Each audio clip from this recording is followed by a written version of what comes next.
Hey there everyone, welcome back to Embroidery Tutorials and my 90 variation chain stitch sampler. We are currently stitching through circle 5 out of 7 and getting into some really fun, much less frequently used stitches. Today we're going to look at 3 versions of feather stitch that you may never have heard of. Feather stitch itself is taught a lot, although I haven't found many uses for it in everyday stitching, so I actually think these 3 versions are a lot more useful.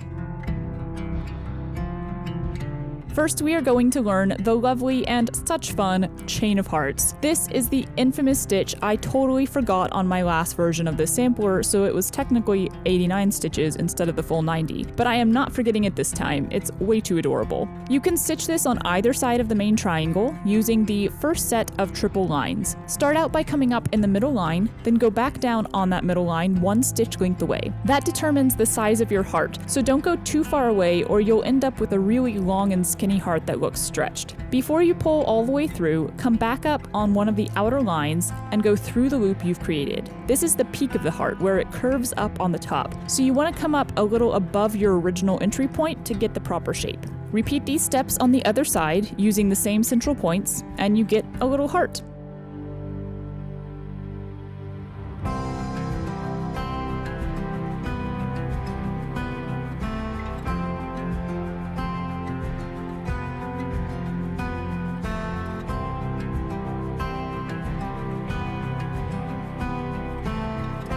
Your next heart should be nestled right underneath and then keep it going to the end for a lovely chain of hearts.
On the other side of your triangle, still using this first triple line set, we're going to do some feathered chain stitch. Coming up on the outer line, you're going to create what is basically a long-tailed lazy daisy. And then we're going to connect the end right to the next one in a zigzag pattern. Come up in the center, going through your loop, then hold your needle horizontally at a 45-degree angle from your current stitch. This is the direction your next stitch will be. Wrap your thread around the needle away from you and then back towards you, then insert the needle into the outer line. Make sure you are creating a nice straight line to finish off your first stitch. Use the slide method of stitching to bring your needle out on the middle line, then wrap the thread underneath the tip of your needle.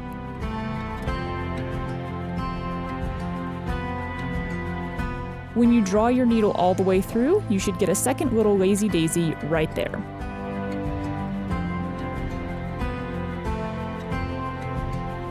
Once again, hold your needle horizontally at a 45-degree angle from the last stitch, so now it should be on the same angle as your first stitch. Wrap your thread around it, slide it from the outer to the center line, wrap that thread again, and pull through.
At the end, you can just finish off that last lazy daisy with a regular long tail, and you're all done. I do want to note that if you're looking up feathered chain stitch, you'll often find a different version of this that kind of looks a little cooler, but it isn't sewn the same way. I am not at all able to tell you which one is the original or proper one, but I stuck with this version because it has a specific and unique stitching pattern, whereas the other one is really just a line of disconnected long tail lazy daisy stitches. Last but not least, we are going to learn Maidenhair Stitch, another variation of feather. This one is actually the most recognizable as a feather stitch version out of the three. We are moving on to the second set of triple lines here, and again, you can do either side in either direction. Just make sure to stop halfway so we can do the next side in another tutorial. Come up on the center line, then go back down parallel on the inner line.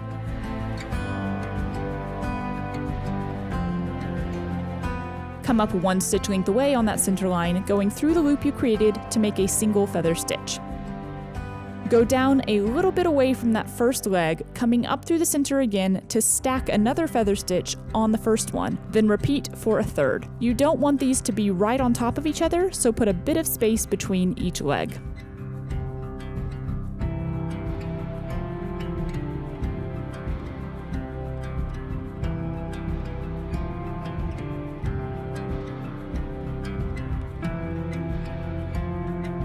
Now we're switching to the other side, so go down on the outer ring, parallel to the bottom of that first stitch set, then come back up on the center line one stitch length away, going through the loop to create another feather stitch. Stack up two more legs, then switch sides again and carry on this way to the end.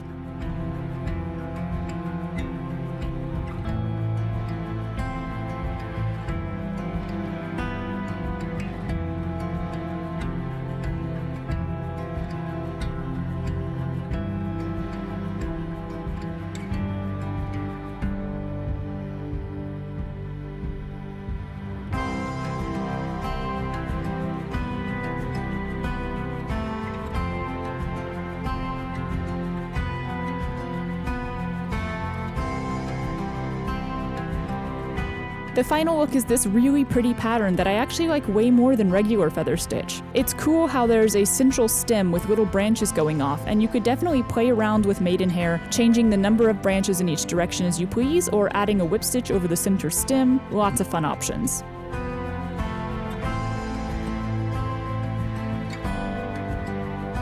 And that's all for today. Have you ever done any of these stitches before? They were all new to me when I started putting this sampler together, and that's going to be the name of the game as we move through the rest of this circle and on to the last two. I hope you're all enjoying learning these less common stitches and finding all sorts of ways to use them. Even if you can't think of a good way to work these into an embroidery piece, just knowing what they are and how to stitch them is such a fun and great way to expand your craft. If you're loving the new stitches as much as I am, then come on back for the next tutorial. Thank you so much for watching, and I will see you then.